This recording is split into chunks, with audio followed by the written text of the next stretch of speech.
स्वस्थ शब्द से स्वास्थ्य शब्द बना है।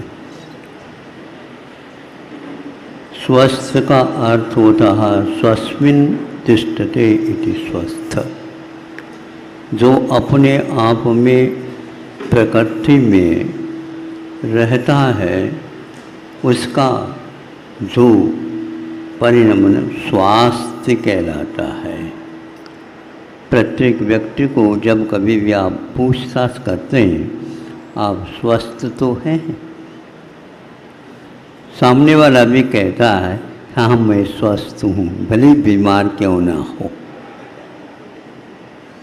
क्योंकि जो पूछ रहा है उनके सामने अपने दुख को रखना यह उचित नहीं माना जाता।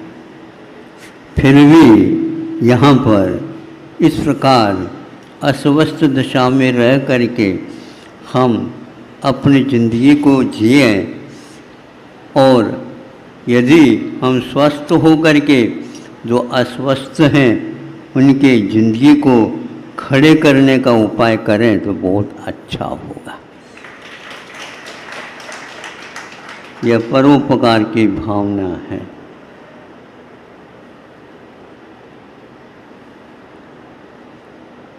सुनने में आया था सर्वप्रथम जो आप भोजन करते हैं वह भोजन रस के रूप में परिवर्तित हो जाता है। रसने इंद्रिय के माध्यम से उसको जब चखा जाता है, रस के रूप में परिणत हो जाने के बाद उसका क्रम आता है रक्त के रूप में। यह उसके एक उन्नति रूप है। रस के बाद रक्त का क्रम आ जाता है, फिर इसके उपरांत मांस का इत्यादि का क्रम जैसे जैसे आप लोगों के चिकित्सा ग्रंथों में उल्लेख है प्राय एक मत हो जाते हैं। अंत में शुक्र को रखा है जो सब धातुओं में बहुत महत्वपूर्ण माना जाता है। सुनने में यह भी आता है कि वह खाया हुआ अन्न इस प्रकार यात्रा करते करते करते शुक्र के रूप में तब प्राप्त होता है जब उसकी अवधि लगभग 1 मास हो जाता है। इसके उपरांत धातु का प्रकरण समाप्त प्राय हो जाता है, किंतु एक बहुत मौलिक चीज़ है वह आप लोगों के सामने रखना चाहूँगा। यह जो प्रक्रिया जो धातुओं का क्रम हुआ ये एक प्रकार से पौद्गलिक प्रकृति अचेतन द्रव्य का एक प्रवाह आपके सामने रखा, किंतु जब वीर शुक्र के रूप में प्राप्त हो जाता है वह एक प्रकार से और एक अच्छी चीज़ के लिए उपयोगी सिद्ध होता है। उसका नाम है बुद्धि। यह बुद्धि आप अपने आप में बहुत महत्वपूर्ण वस्तु है। ज्ञान सामान्य होता है, किंतु समझना और समझ करके दूसरे को समझाने की जब बात होती है तब बुद्धि की ओर हमारी दृष्टि प्राय करके पहुंच जाती है। इन 7 धातुओं में कमी आ जाना चिकित्सा के लिए रूप होता है, लेकिन ये भी ध्यान रखो जब बुद्धि में कमी आ जाती है तो उसके लिए धातुएं काम नहीं करती, क्योंकि उनका क्रम अतीत में चला जाता है। उसके माध्यम से धातु का कोई भी वहाँ पर योगदान नहीं होता। जो बुद्धि का धनी आत्म तत्व है वह यदि समसामयिक प्रसंग को जानता है, देखता है और उसके ऊपर नियंत्रण भी रखता है, तब कहीं जा करके इस लोक में चिकित्सा का रूप सामने आ जाता है। हम सीधे सीधे यदि चिकित्सा करने के लिए बैठ जाएं धातुओं की विकृतियों को संस्कृति के रूप में विषमता को समता के रूप में करना चाहें तो उसका कोई प्रयोजन सिद्ध नहीं होता, जिसकी बुद्धि में विकृति आ जाती है। आयुर्वेद ग्रंथों में यह मुख्य रूप से हम लोगों के लिए चेतावनी के साथ कहा गया है, और वह यह है कि पूर्व वक्ताओं में एक व्यक्ति ने यह भी कहा है कि कारण के बिना कोई कार्य नहीं हो सकता, और चिकित्सा पद्धति में भी यह बिल्कुल ध्यान में रखा गया है। और आज जो वर्तमान में लोकप्रियता प्राप्त है एलोपैथी को, जब इस चर्चा के दौरान मैंने सुना उनके मुख से जो तज्ञ थे कि यह जो रोग है यह अकारण पैदा हो गया है, तब हमने कहा कि भाई अकारण यदि कोई रोग पैदा हो गया है, फिर अकारण ही कोई निरोगता भी प्राप्त हो जाए।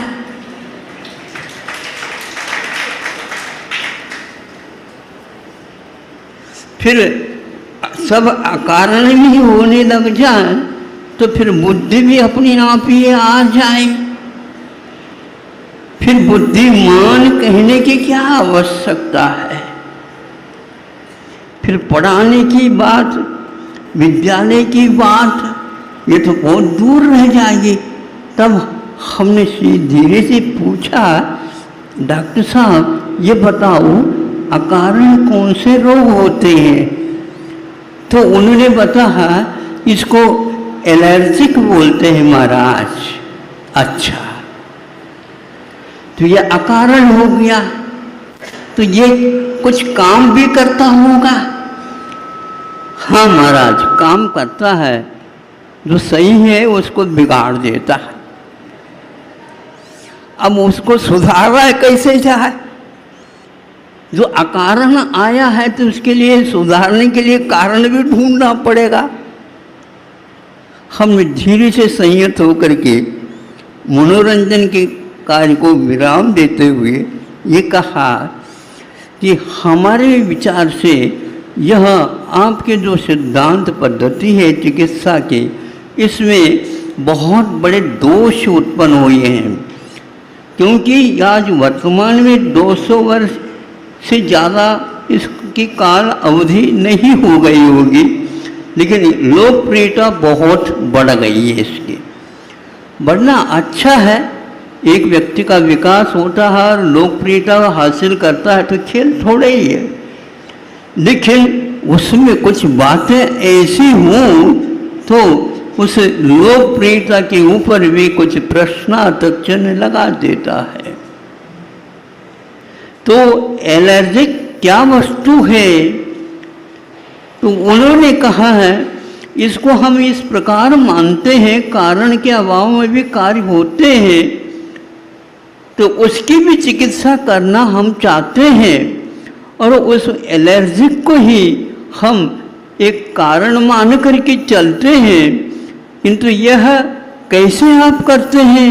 क्योंकि रोग ही क्या है पता नहीं लगा, तो कारण भी का भी कोई पता नहीं है, तो कौन सी दवाई, कौन से औषध के माध्यम से आप इसकी चिकित्सा करेंगे?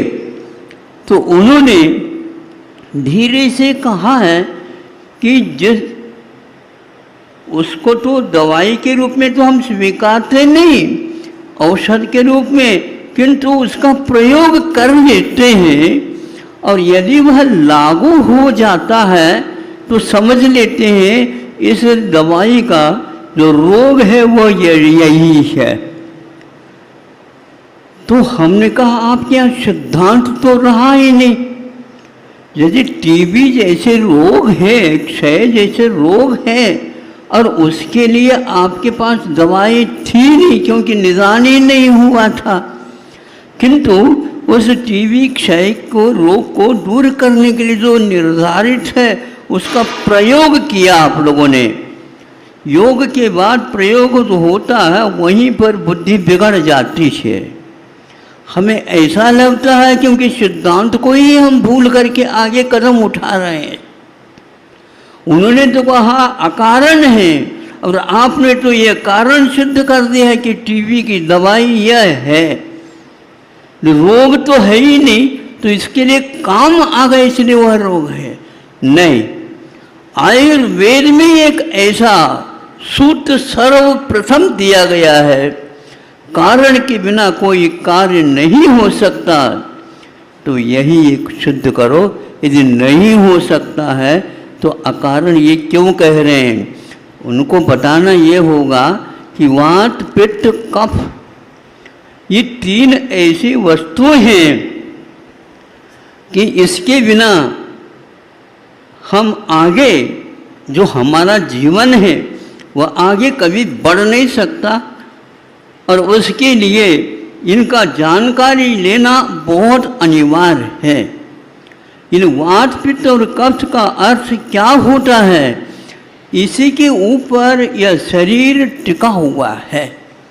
एक स्वस्थ व्यक्ति का शरीर के अंतर्गत रहने वाले की जो नाड़ी का फड़कन है वही श्वासोच्छ्वास का एक परिचायक है, यूं निरीक्षक है, परीक्षक है।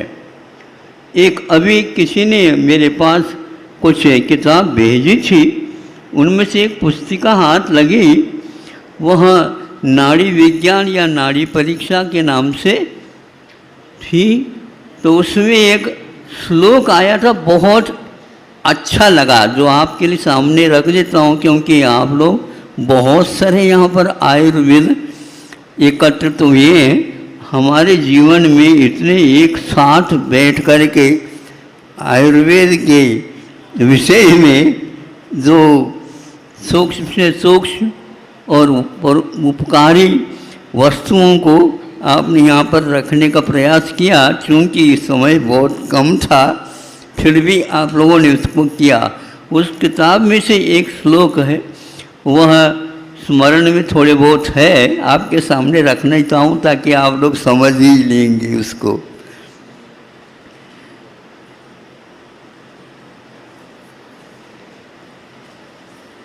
यथा वीणा गता तंत्री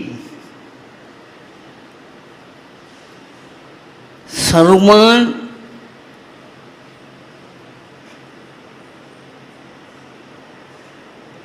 सर्वान, कौन से सर्वान? बहुत अच्छा उन्होंने दिया है कि जो हमारे भाव हैं या ध्वनियाँ हैं, सर्वान स्वरान प्रभाषते। यथा वीणागता तंत्री, वीणा में 5, 6, 6, 7 तार विद्यमान रहते हैं और उनको व्यवस्थित करके जब उसके ऊपर उंगलियां चल जाती हैं तो वह तंत्री स्वभावान, जो अनेक प्रकार के राग हैं, उन रागों को वह प्रकाशित करते हैं। तथा हस्तगता नाड़ी, उसी प्रकार हाथ में होने वाली नाड़ी भी सर्वान रोगान प्रकाशते।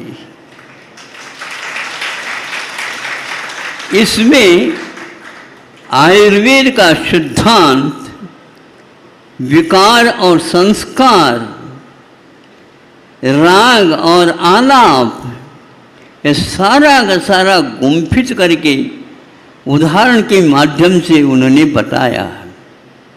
ये किसको बताते हैं? तो वह बताते हैं वात और पित्त और कफ को। इनमें दोष आता है, नहीं आता है, आता है, समानता है, तो वो कह देते हैं कभी कभी ये वात और पित्त और कफ रोग सहित हो सकते हैं और नहीं भी हो सकते। सुन रहे हैं आप लोग? हाँ, रोग सहित हो भी सकते हैं और नहीं भी हो सकते हैं। जब इसमें इन तीनों में विषमता नहीं आती है तो उस समय इस आत्म तत्व का क्या होता है? तो अच्छे ढंग से काम होना चाहिए? नहीं। आप सुन लीजिए, जब वीर के बाद बुद्धि आई है, उस बुद्धि में जो विकृति होती है उसी में घोटाला होता है। कौन सा घोटाला होता है? वो कहते हैं प्रज्ञापराध। ये आयुर्वेद का सिद्धांत है। यदि मनुष्य में विकृति आती है तो सर्वप्रथम कोई रोग नहीं होते हुए भी वह उसको रोगी बना देती है। उसको प्रज्ञापराध कहा। जब 150 व्यक्ति डॉक्टर्स जो लोकप्रिय बनी एलोपैथी के भोपाल में बैठे थे, उस समय हमने इसी बात को पहले रखी तो कुछ परिचय जैसा हो गया था। जो डीएम थे, जो अच्छे एक विषय में और तज्ञ बने थे,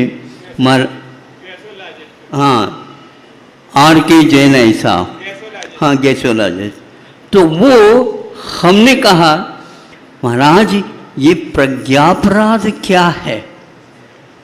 यह मूल है अस्वस्थ होने का, ये मूल है। दुनिया में आज सातों धातु शुद्ध हो सकते हैं। मनुष्य के अथवा मनुष्यत्व के बारे में आगे बढ़ रहा है एक लड़का भी है उसके, किंतु उसमें यह विकार नहीं आ सकते पहले, लेकिन तो बुद्धि का विकार तो उसमें आ सकता है। और वह बुद्धि का विकार कहाँ कहाँ पर काम कर सकता है? जहाँ नहीं भी काम हो सकता वहाँ पर भी वह काम कर सकता है। माता पिताओं के प्रति अविश्वास पैदा हो सकता है। भाई बहन के बीच में जो प्रेम वात्सल्य है उसमें वह दाग लगा सकता है। क्या नहीं कर सकता है? प्रज्ञापराध में, प्रज्ञा मैंने जानने का एक साधन है और उसमें यदि अपराध हो गया आपकी चिकित्सा फेल हो जाएगी। जो आज कदम कदम पर देखने को उपलब्ध होता। उन्होंने कहा कि महाराज आज तक यह शब्द हमने नहीं सुना था, आपने कहाँ से दिया? हमारे अध्यात्म में भी यही शब्द आता है। यदि श्रमण होकर के, साधक होकर के भी, साधना करता हुआ भी इस विश्व में माया जाल में फंसी हुई दुनिया को कहीं न कहीं वह विकृति देख सकता है तो उसका प्रज्ञा का अपराध माना जाता है। इसको बोलते हैं एक प्रकार से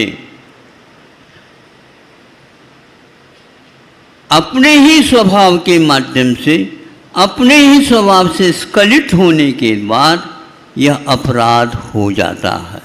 परिणाम प्रत्ययेन, इसको बोलते हैं अपने भावों के प्रत्येक कारण से यह अपराध होता है।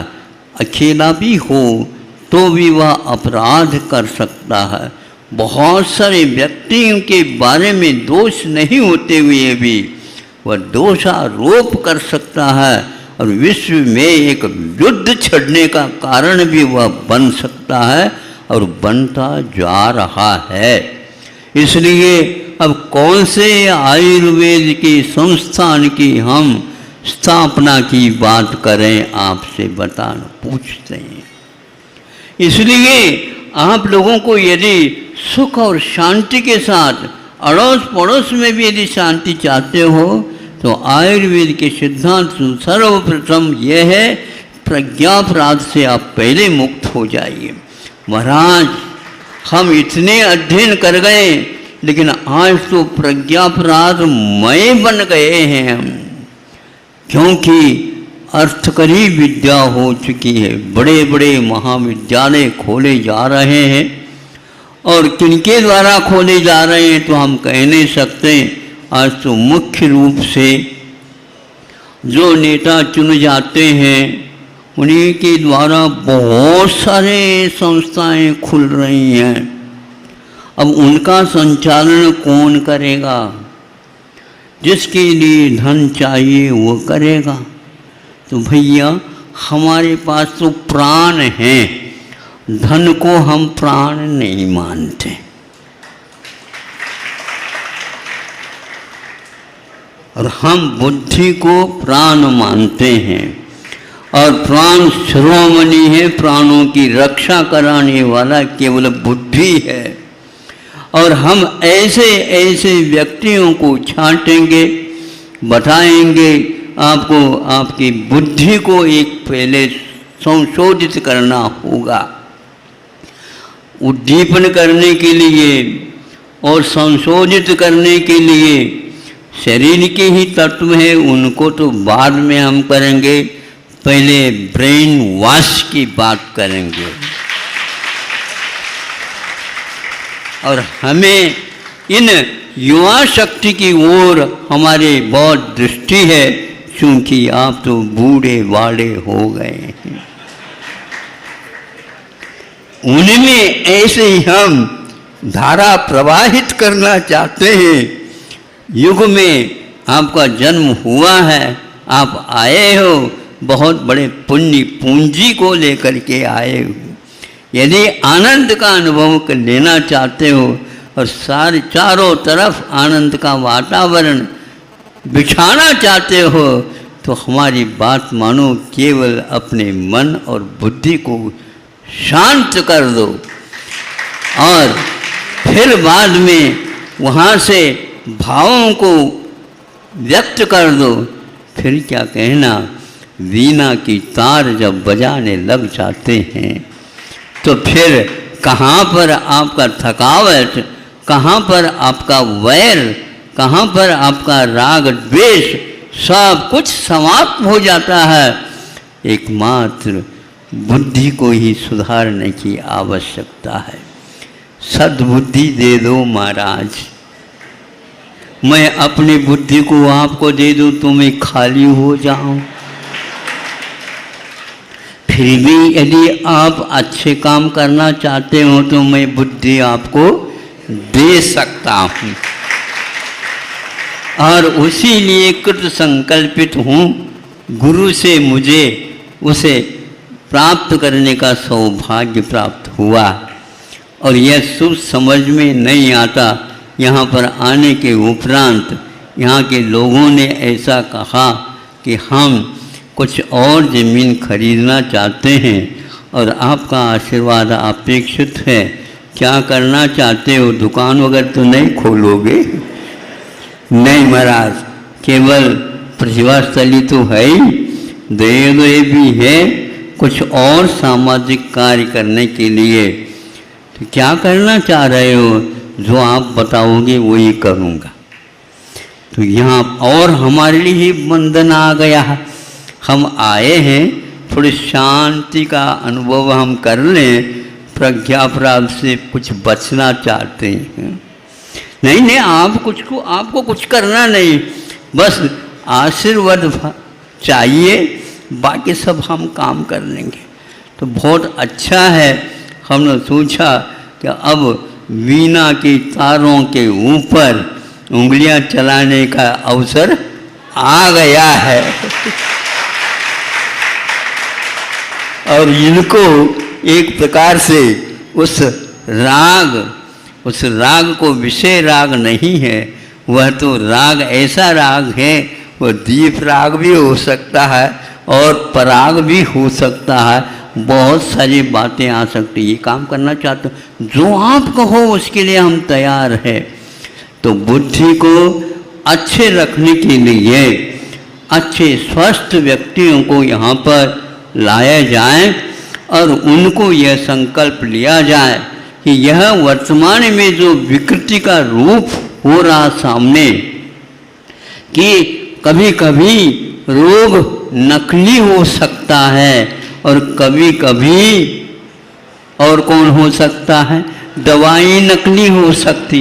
कल ही हमने सुना, रह गया कि ऐसा भी हो सकता है, हो रहा है।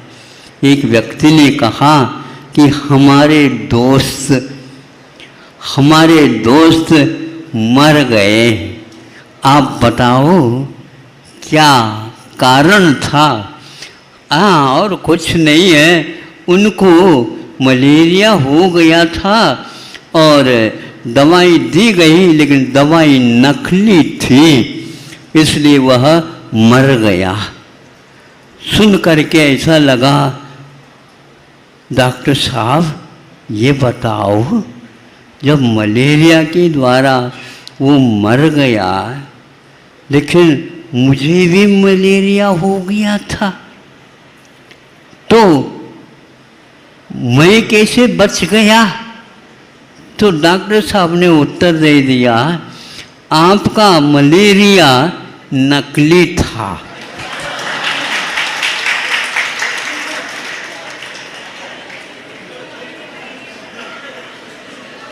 अब बताओ हम कैसे चिकित्सा करेंगे? अब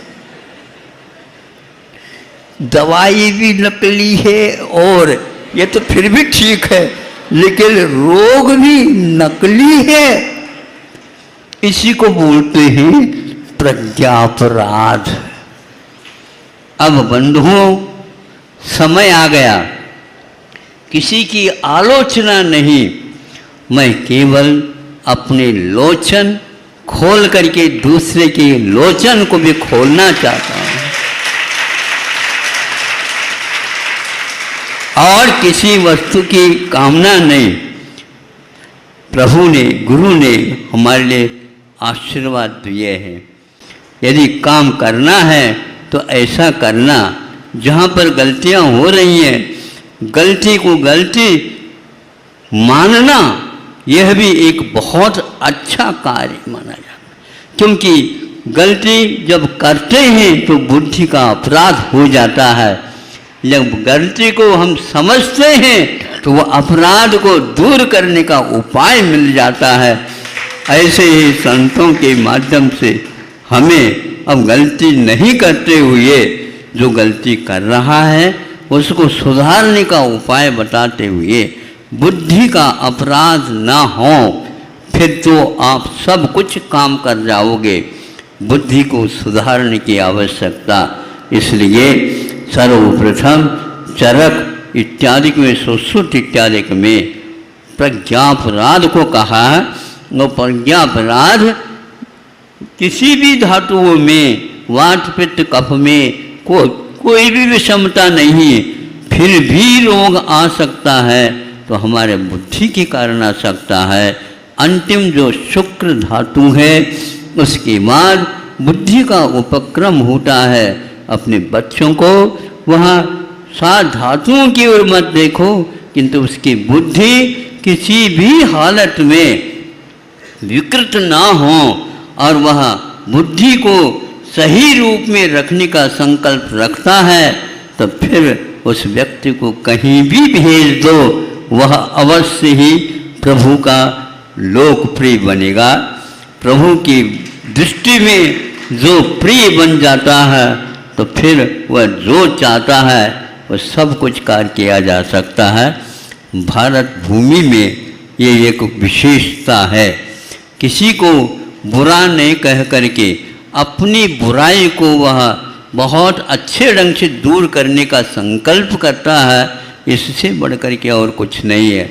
आप लोगों ने आज भीषण गर्मी में भी यहाँ के लोगों के निमंत्रण पर, उसमें कारण तो मैं ही था, लेकिन आप लोग इस समय का उपयोग करके और आप जागृत हैं, ये सुन करके मुझे बहुत अच्छे, एक व्यक्ति ने आज एक मुझे नाराम दे दिया, जय आयुर्वेद।